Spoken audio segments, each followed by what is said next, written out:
जंगल में रहने वाली 5 जुगाड़ू बहू। अरे अरे भाई लोग, देख क्या रहे हो? तोड़ डालो इन बहुओं का जुगाड़ू घर।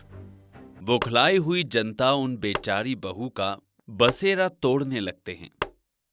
रुक जाइए आप सब लोग, हमारे घर को मत उजाड़िए। एक एक दिन का जोड़कर हमने संसार बचाया है। आखिरकार हमने आपका क्या बिगाड़ा है? देखो देखो भाई, ये लुगाइयाँ कैसे दूध की धूली बनकर दिखा रही हैं। तुम बहुओं ने हमें भरोसा दिलाकर नकली दोषपूर्ण घटिया किस्म का तेल बेचा, जिसका बुरा नतीजा मेरी लुगाई को भुगतना पड़ रहा है। तुमसे खरीदा तेल शैम्पू लगाकर बेचारी के सारे बाल झड़ गए। तुमने हमें झूठा झांसा दिया। तुम्हें इस जंगल में रहने का कोई अधिकार नहीं, क्योंकि तुम लोग प्रकृति से खिलवाड़ कर रही हो। गुस्से में भड़का आदमी माधवी को पत्थर से मार देता है, जिससे उसका माथा लहूलुहान हो जाता है। तभी पेड़ पर मौजूद बंदरों का झुंड बौखलाकर उन पर हमला कर देते हैं। वहीं कुछ हाथी चिंघाड़ते हुए बाहर निकल आते हैं। देखते ही देखते जंगली जानवरों का पूरा झुंड उनके बचाव में इकट्ठा हो जाता है। जहां एक तरफ सब लोग उन पांचों पर झूठे तेल की तस्करी का इल्जाम डाल रहे थे, मगर जंगल के खूंखार जानवरों का उनके खातिर प्रेम देखकर तो ऐसा लग रहा था जैसे वो उनके वफादार पालतू जानवर हो। ऐसा भी क्या हुआ जो ये पांचों बहुओं ने इन घने जंगल के भूभाग में संसार बसा लिया? हे भगवान, आज तो इतनी तड़के सुबह भी हमारा घर बिल्कुल तेज पट्टी की तरह तप रहा है। सच में पिछले 2-3 दिनों से तो गर्मी ने तहलका मचा के रख दिया है नीलम। अभी से ही गर्मी से बुरा हाल है। मई जून में तो गर्मी गजब की कहर बरसाएगी। ऊपर से हमारे मकान की छत भी टीन की है, इसीलिए तपिश ज्यादा होती है। गर्मी पसीने से बेहाल पांचों बहुएं बातचीत कर रही होती है। तभी कलावती रसोड़े में आती है। क्या बात है बहुओं, तुम पांचों ने अभी तक खाना पीना बनाना चालू नहीं किया। कुछ देर में तुम्हारे पतियों के काम पर जाने का टाइम हो जाएगा। माँ जी, खाने में क्या बनाएं? कुछ भी समझ नहीं आ रहा। एक तो गर्मी के मौसम में मसाले वाली सब्जी खाने को कोई राजी नहीं। अभी एक कटोरी आलू सोयाबीन की सब्जी कूड़े में फेंकी है। अगर हमारे घर में एक फ्रिज लग रहा होता तो खाना इतना बर्बाद नहीं होता माँ जी। सो तो है बहुओं, लेकिन तुम्हारे पतियों की इतनी कमाई धमाई भी है कहाँ जो हम फ्रिज लगवा सके। माँ जी, आप बिल्कुल ठीक कह रही हैं। हम लोगों के पति जितने दिहाड़ी कमाते हैं वो तो 2 टाइम की रोटी खाने में सारी खर्च हो जाती है। आज के महंगाई भरे दौर में पति पत्नी दोनों मिलकर कमाते हैं, तभी अच्छे से परिवार चलता है। हमें भी कोई काम करना चाहिए। कब तक घर में खाली बैठे रहेंगे? पांचों मिलजुल कर खाना बनाती हैं। तभी माधवी, चूल्हा जलाने के लिए लकड़ी, उपले, सूखे पत्ते सब समाप्त हो गए हैं। आज दोपहर में हम जंगल चलेंगे। हाँ, मैं भी चलूंगी। बहुत सारे धुलने वाले मैले कपड़े जमा हो गए हैं। नल में पानी तो आ ही नहीं रहा, नदी में धो लूंगी। दोपहर को पांचों चिलमिलाती गर्मी में जंगल में आती है, जहां खूब सारे घने पत्ते शाखा वाले पेड़ लगे थे। इस जंगल के अंदर कितनी ठंडी ठंडी ताजगी भरी हवा चल रही है। अगर इंसान इस पेड़ के नीचे खटिया लगा ले तो सुकून भरी नींद आ जाएगी। सही कह रही हो नीलम, जंगल के अंदर बर्फ जितनी ठंडक है, और एक हमारा घर है कि दिन भर घमस में भभकता रहता है। वैसे घर में रहने से बढ़िया तो इस वन में रहना है। चंपा, ये जंगल ताजी हवा खाने के लिए सही है। इस जंगल के अंदर बहुत सारे खूंखार जानवर भी रहते होंगे, तो वो हमें लजीज बिरयानी समझकर खा जाएंगे। फिर 2 बहू नदी में कपड़े धोती हैं और 3 बहुएं जंगल से सूखे पत्ते, लकड़ी वगैरह बटोरने लगती हैं। तभी चंपा ललिता सूखे पत्ते इकट्ठा करते जंगल के दूसरे छोर में आ जाती है, जहां खजूर के फलदायी पेड़ थे। चंपा देखो, कितने लाल लाल मीठे रसीले खजूर उगे हैं, तोड़ लेते हैं। ललिता, इस खजूर के पत्ते कितने चौड़े चौड़े हैं। तुम्हें पता है, हमारे गांव के लोग खजूर का झाड़ू बनाकर अपने घर में इस्तेमाल करते हैं। खजूर का झाड़ू बड़ा मजबूत और टिकाऊ होता है। मेरे दिमाग में एक जुगाड़ सूझ रहा है। अगर हम खजूर का झाड़ू और गर्मियों के मौसम में घास की चटाई बनाकर बेचें तो अच्छी खासी बिक्री हो जाएगी हमारी। ऐसा सोचकर दोनों डाली से खजूर के पत्ते तोड़ लेती है और हरी हरी घास भी इकट्ठा करती है। घर आकर वो घास की चटाई, कालीन, झाड़ू बनाकर बेचने लगती है। झाड़ू ले लो, खजूर की झाड़ू 30 रुपए में। आइए आइए। तभी कुछ लोग उनके झाड़ू खरीद लेते हैं, मगर रात में उनके पति खाली हाथ निराश घर आते हैं, जहां गर्मी से व्याकुल कलावती पंखा डुला रही थी। अरे पवन, दिनेश, लखन, राजेश, रवि, आ गए बेटा। हाथ मुंह धो लो। अरे बहुओं, खाना निकाल दो अपने मर्दों के लिए। मेरा खाना मत निकालना, भूख नहीं है आज। 1 रुपए नहीं कमाया, रोटी कहाँ से खाऊंगा। कहते हुए गरीबी के चलते दिनेश रोने लगता है। दिनेश, ओ बेटा, ऐसे हिम्मत नहीं हारते, सब ठीक हो जाएगा। अरे कुछ भी ठीक नहीं होगा। एक गरीब पैदा भी गरीब होता है और मरता भी गरीब ही है। हमारे घर के हालात कभी नहीं सुधरेंगे। अजी, जब आप लोगों का काम धाम नहीं चल रहा तो शहर जाकर कमाइए। तुम लोगों को और माँ को यहाँ छोड़ छाड़ कर कैसे चले आए? घर का खर्चा कौन चलाएगा? उसकी चिंता मत कीजिए, हम कैसे भी घर चला लेंगे। अगले दिन पांचों कमाने चले जाते हैं। इस बात की भनक लगते ही मकान मालिक उन्हें भीषण गर्मी में निकाल देता है। दफा हो जाओ। क्या सोचा था कि तुम लुगाइयों अपने कर्जखोर पतियों को शहर भगा दोगी? अब चलो फूटो मेरे घर से। माँ जी, अब ठीक है। मकान मालिक जी, हम पर तरस खाइए, ये छत हमसे मत छीनिए। निर्दय मकान मालिक उनकी एक भी नहीं सुनता। बेचारी पांचों अपनी बुजुर्ग सास के साथ भीषण गर्मी में दर दर भटकने लगती है। हे राम, धरती अंगारों की तरह धधक रही है, मुझसे अब और नहीं चला जाएगा। सच में इतनी तपती जमीन पर चलकर मेरे भी पैरों में छाले पड़ गए हैं। थोड़ी देर में सूरज भी ढल जाएगा।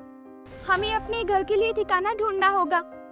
पांचों थकित होकर उसी जंगल के अंदर आ जाती हैं। जैसे जैसे रात गहरी होती है, जंगल में खूंखार जानवरों की आवाज आने लगती है। तुम सबने सुना? कितने भयंकर जानवरों की आवाज आ रही है। हमें आग जला लेनी चाहिए। फिर सुलेखा कुछ सूखे पत्ते को इकट्ठा करती है। अरे बहुओं, बिना सिलाई के आग कैसे जलाओगी तुम लोग? तभी चंपा को जुगाड़ सूझता है। जरा ये भी तो सोचो कि हमें माचिस चाहिए। माँ जी, पुराने जमाने में आग का आविष्कार आदि मानव ने जुगाड़ लगा कर ही किया था। केवल तो पत्थर चाहिए।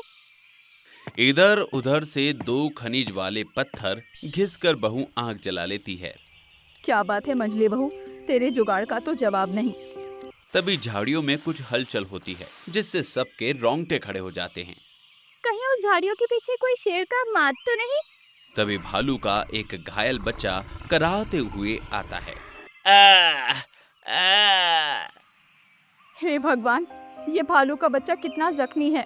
अरे सुलेखा बहू, दूर रह, ये भालू बड़े बदमाशखोर होते हैं, काट लेते हैं। माँ जी, इसे मलहम लगाना होगा। सुलेखा मुक भाषा में भालू से बातचीत करती है। तभी कुछ पहर गुजरने के बाद सुबह ढल जाती है। तभी सुलेखा कुछ जड़ी बूटी पीस कर लगा देती है। अगले दिन पांचों अपने लिए घर तैयार करती है। देखो, ये तो देवदार और सागौन का पेड़ है। इसकी लकड़ी बहुत मजबूत होती है, इससे फर्नीचर और घर बनता है। फिर पांचों कड़ी गर्मी में उन कठोर लकड़ी को काटकर घर बनाती है और ठंडक प्रदान करने के लिए हरे पत्तों से छावनी बना लेती है। साथ ही पेड़ों से कुछ कंद मूल फल बैर इकट्ठा करके पेट भरती है। धीरे धीरे अब वो जंगल के चप्पे चप्पे से रूबरू हो जाती है।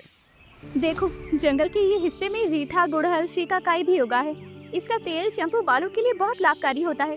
क्यों ना हम ये बाजार में बनाकर बेचें? अब पांचों जुगाड़ू बहुएं घास के चटाई, खजूर की झाड़ू और जड़ी बूटी से आयुर्वेदिक तेल शैम्पू बनाकर बाजार में बेचती है। आइए आइए, आयुर्वेदिक जड़ी बूटी से बना तेल शैम्पू खरीद कर ले जाइए। एक पर एक फ्री। 6 महीने में बाल बढ़ने की गारंटी, वरना डबल पैसे वापस। अरे बहन जी, मेरे भी सर पर गंजापन छा गया है, मैं लगा सकता हूँ? जी बिल्कुल भैया, आपके सर पर अगले 6 महीने में एकदम घने काले बाल आ जाएंगे।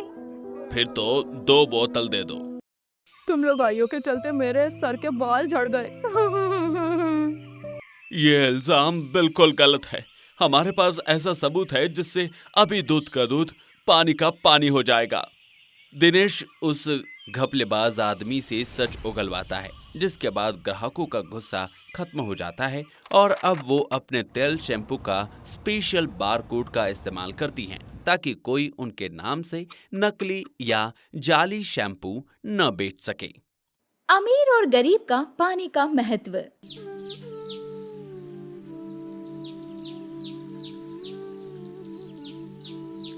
सब्जी ले लो, सब्जी, ताजी ताजी हरी सब्जी। आज तो कितनी चिलचिलाती धूप है, सारी सब्जियां मुरझा गई। प्यास के मारे गला भी सूखा जा रहा है। तभी नरेश एक बंगले के आगे से गुजरता है, जिसके अंदर नौकर गाड़ी धो रहा था। अरे भैया जी, थोड़ा पानी पिलाएंगे, बहुत प्यास लगी है। क्षमा करना भाई, मगर मैं तुम्हें पानी नहीं पिला सकता। अगर बंगले की मालकिन ने देख लिया तो मेरी नौकरी चली जाएगी। मैं खुद गरीब बाल बच्चे वाला हूँ। नरेश का गला और सूखा जा रहा था।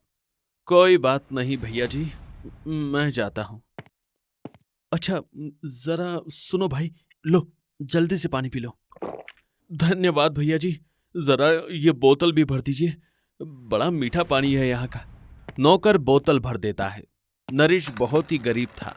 वो अपने परिवार को लेकर झुग्गी में रहता था, जहाँ पानी की बहुत किल्लत छाई रहती थी। झुग्गी के सैकड़ों परिवारों के लिए एक ही नल लगा था। किसी को पानी मिलता तो किसी को नहीं। अजी आ गए आप, गैस सिलेंडर खत्म हो गया, भरवा लाते। रात का टाइम था, अभी तो चूल्हे पर जैसे तैसे खाना बना भी लिया, मगर सुबह तो झुग्गी की लंबी लाइन में लगकर पानी भी भरना होता है। आज सब्जियों की बिक्री बिल्कुल भी नहीं हो रही है। सरिता, सारी सब्जियां बच कर आई हैं। जुलाई अगस्त के महीने में इतनी तेज धूप थी, ऊपर से सारा दिन फेरी लगाने पर पसीनों से भर गया हूँ। पूरा शरीर चिप चिप कर रहा है। थोड़ा पानी दे दो नहाने को। पानी की बात सुनते रेवती बोलती है, बेटा नहाने का तो क्या, घर में 2 घूंट पीने का भी पानी नहीं बचा है। तेरे बाबूजी सुबह के प्यासे हैं। पिछले 2 दिन से नल में पानी नहीं आ रहा। जो थोड़ा बहुत पानी था वो खाना बनाने में सुबह इस्तेमाल हो गया। पिताजी के लिए पानी मांगने पड़ोसन के यहाँ गई थी, लेकिन किसी ने जरा सा भी पानी नहीं दिया। बोलते बोलते सरिता की आंखें नम हो जाती हैं। ये लो, एक बोतल पानी लाया हूँ, बाबूजी को पिला दो। बाबूजी ये लीजिए पानी। हरिहर प्यास से आतुर सारा पानी पी जाता है। अरे बेटा, इतना मीठा पानी कहाँ से लेकर आया है? टैंकर का खारा पानी पी पी कर मीठे पानी के लिए तो दिल तरस गया है। वो पिताजी आज दिन में सब्जी बेच रहा था तो बड़ी तेज की प्यास लगी थी, तो बस एक बंगले में भाई पाइप से पानी डालकर गाड़ी की धुलाई कर रहे थे, तो बस उसी से बोतल भरवा लिया। कितनी अजीब बात है, यहाँ हम जैसे गरीब बस्ती के लोग पानी की एक बूंद के लिए तड़पते हैं, तरसते हैं, और अमीरों को पानी का बिल्कुल महत्व नहीं है। घर में पानी न होने की वजह से कमल नहा नहीं पाता। तड़के सुबह से ही मोहल्ले में पानी की लड़ाई चालू हो जाती है। सरिता पानी भरने की चिंता में उठ जाती है और पानी की टैंकर आने की प्रतीक्षा करने लगती है। तभी लगभग 10 बजे पानी का टैंकर आता है।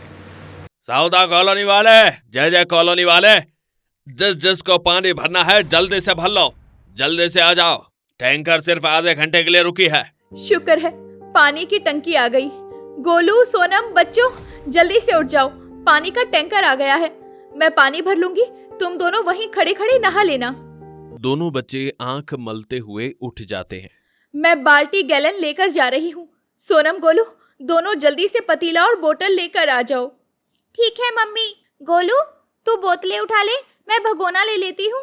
ठीक है दीदी, आप जल्दी चलो वरना पानी खत्म हो जाएगा। सरिता और उनके दोनों बच्चे भाग भाग कर आते हैं, मगर तब तक पानी के लिए बिल्कुल पीछे तक लंबी लाइन लग जाती है। कांताबाई और सरला में पानी के लिए लड़ाई हो रही थी। तू बड़ी चौधराई लग रही है जो पहले पानी भरेगी। मेरा नंबर तेरे से आगे था, इसलिए मैं भरूंगी पहले पानी। चल हट जमाइला हलकट। अता माजी सटकेली। देखो कांता काकी, मगजमारी नको करो, मैं सुबह के 5 बजे से लाइन में लगी हूँ। पानी तो पहले मैं ही भरूंगी, वरना किसी को भरने नहीं दूंगी। अरे ओ लड़ाकू लोगइयो, थम जाओ दोनों। अगर ऐसे मारपीट करोगी तो किसी को पानी नहीं मिलेगा। ड्राइवर, गाड़ी घुमा लो। इस तरह दोनों की लड़ाई के चलते सरकारी मुलाजिम पानी के टैंकर लेके चले जाते हैं। सरिता टैंकर के पीछे पीछे भागती है। भैया, ओ भैया रुक जाओ, मैंने एक बूंद पानी नहीं भरा है, थोड़ा सा पानी दे दीजिए, मेरे घर में पीने के लिए एक बूंद पानी नहीं है। पानी का टैंकर चला जाता है। सरिता के दोनों बच्चे रोते हुए बोलते हैं, माँ, आज भी हमको पानी नहीं मिला। हम नहा भी नहीं पाए। चलो बच्चों, घर चलो। खाली डिब्बे लेके सरिता घर आती है, जहां सास पानी के लिए छटपटा रही थी। बहू, पानी भर लाई तो एक गिलास पानी पिला दे, गला तर कर लूं। तभी एकदम से गोलू चक्कर खाकर बेहोश हो जाता है। गोलू, गोलू उठना। माँ जी देखो ना, गोलू को क्या हो गया, वो आंखें नहीं खोल रहा है। बहू, 2-4 बूंद पानी के छींटे मार, गर्मी से बेहोश हो गया है। कहाँ से पानी लाऊं माँ जी, एक बूंद पानी नहीं मिला। मैं पानी मांग कर लाती हूँ। रोते हुए सरिता पानी मांगने अड़ोसी पड़ोसी के यहाँ जाती है। कांता ताई, थोड़ा पानी मिलेगा, मेरा गोलू बेहोश हो गया है। अरे मुश्किल से मेरे पास आधा बाल्टी पानी बचा है, उसमें मुझे खाना भी बनाना है और पीने का भी बचाना है। तू जाकर दुकान से बोतल खरीद ले पानी की। रोते हुए सरिता दुकान पर आकर एक बोतल पानी 30 रुपए में खरीदती है। तभी उसे सड़क पर एक औरत पानी मांगती है। पानी, पानी, कोई मुझे पानी पिला दो। पानी मांगते हुए महिला बेहोश हो जाती है। अरे ये माँ जी तो बेहोश हो गई। माँ जी उठिए माँ जी, क्या करूं, मेरे पास केवल एक बोतल पानी है। प्यासी को पानी पिलाना पुण्य का काम होता है। सरिता पानी के छींटे मारती है। महिला होश में आ जाती है। ये लीजिए माँ जी, पानी पीजिए। बहुत बहुत धन्यवाद बेटी। चलिए माँ जी, मैं आपको आपके घर तक छोड़ देती हूँ। सरिता मालिनी को छोड़ने आती है, जो कि बड़ा सा बंगला था, जिसे देखकर गरीब सरिता चौंक जाती है, क्योंकि दुख भरी जिंदगी में उसने गरीबी ही झेली थी। सरिता देखती है कि बंगले के आगे शोपीस के लिए पानी का फव्वारा लगा था, जिसमें से दूध जितना स्वच्छ साफ पानी बह रहा था। अमीर लोगों के लिए पानी का बिल्कुल महत्व नहीं। इस एक फव्वारे में कितना पीने लायक पानी बर्बाद हो रहा है। बस बेटी, मेरा घर आ गया। धन्यवाद यहाँ तक लाने के लिए। धन्यवाद की कोई बात नहीं माँ जी। माँ जी एक गुजारिश थी, इस बोतल में थोड़ा आप पानी भर देंगी? मेरा बेटा घर में प्यासा है, उसी के लिए पानी खरीद कर ले जा रही थी। पिछले 1 हफ्ते से हमारे यहाँ पानी नहीं आया है। हाँ आओ, मैं तुम्हें पानी दे देती हूँ। मालिनी गरीब सरिता को हाई क्लास किचन में लाती है, जहाँ नल का खुला होता है और पानी बह रहा होता है। हे भगवान, ये परिधि बहू भी ना आदत से मजबूर है, फिर नल खुला छोड़ दिया। पानी का बिल्कुल महत्व नहीं है। ये लो बेटी, मेरी तरफ से ये 2 बोतल पानी ज्यादा ले आई। एकदम से वहां परिधि आ जाती है और गुस्से से लाल पीली होकर बोलती है, माँ जी ये कौन है? ये 3rd क्लास औरत जो गरीब है, और आप किस खुशी में इसे पानी दे रही हो? गरीब कहीं की, पता नहीं कहाँ से आ जाते हैं, कहाँ से मुंह उठाकर पानी मांगने। परिधि बहू, जरूरतमंद को पानी देने से क्या चला जाएगा? पानी का महत्व किसी गरीब परिवार से पूछो। तुम्हें तो बस बर्बादी करनी आती है। वैसे भी मुझे काम वाली की जरूरत थी, तुम कल से आ जाना। जी, मैं सोचकर बताती हूँ। ऐसा बोलकर सरिता घर जाने लगती है। अगर मैं माँ जी के घर का काम कर लूंगी तो पानी की समस्या तो टल जाएगी। टैंकर का भी कोई भरोसा नहीं, कब आता है और कब नहीं। अगले दिन से तुलसी काम पर आने लगती है, जहां बड़े से स्विमिंग पूल में परिधि का बदमाश शरारती बेटा मजे से तैर रहा होता है। ये हुर्रे! कितना मजा आ रहा है स्विमिंग पूल में नहाने में मम्मा। हैव फन माय सन, जितना मन करे नहा लो। वैसे भी हम पैसे वाले लोग हैं, गरीब नहीं जो लाइन में लगना पड़े। मम्मी मुझे साबुन दे दो, मैं झाग में नहाऊंगा। आर्यन की जिद सुनकर सरिता उसे पानी का महत्व समझाती है। आर्यन बाबा, साबुन के झाग से पानी गंदा हो जाएगा, हमें पानी बर्बाद नहीं करना चाहिए। ये सुनते ही परिधि घमंड से बोलती है, हाउ डेयर यू! तुम 2 टके की गरीब नौकरानी की हिम्मत कैसे हुई? मेरी बेटी के आगे लेक्चर देने की, अपने काम से काम रखो। परिधि बहू, इस बेचारी ने गलत क्या बोला? तुम जिस कदर पानी की बर्बादी करती हो वो गलत है। जल है तो कल है, इस बात को समझो। पता है कितने मोहल्ले और कॉलोनी में बिल्कुल पानी नहीं आ रहा और तुम पानी वेस्ट कर रही हो। श्योर श्योर मम्मी जी, आप तो इस 2 टके की गरीब की साइड लेंगी, लेकिन मुझे इन गरीबों की तरह लिचड़पंथी करने की जरूरत नहीं। हमारी लाइफ लग्जरी है, हमारे पास पानी का प्राइवेट कनेक्शन है। आखिरकार इतना टैक्स और बिल भरते हैं हम। अमेरी का घमंड दिखाकर परिधि चली जाती है। परिधि पानी बर्बाद करने के मामले में बहुत ही लापरवाह थी। वो कभी पाइप चलते छोड़ देती तो कभी टूटा नल, जबकि गरीब लोग पानी की एक बूंद बचाते हैं। आई मम्मी, मुझे बहुत खुजली हो रही है, नहाना है, अपने साथ ले चलो ना। नहीं बच्चों, अगर मालकिन ने तुम्हें नहलाते देख लिया तो जो पीने का पानी भी घर में आता है वो भी बंद हो जाएगा। माँ ले चलो ना, हमारे शरीर में बहुत मैल जम गई है, हम थोड़ा नहाकर आ जाएंगे। ठीक है चलो। दोनों बच्चों को बंगले में देखकर परिधि मुंह बना लेती है। सरिता, तेरे बच्चों में से कितनी स्मेल आ रही है, ये नहाते धोते नहीं है क्या? जी वो मालकिन, पानी की थोड़ी दिक्कत है। ठीक है, जा यहाँ से। घर में आते ही सरिता दोनों को नहलाने लगती है। अरे वाह माँ, कितना ठंडा पानी है, मजा आ रहा है। 2-4 मग्गा और नहला दो ना। बेटा, मालकिन देख लेगी, जल्दी से निकल जाओ बाहर। मगर परिधि सरिता को देख लेती है और बहुत जलील करती है।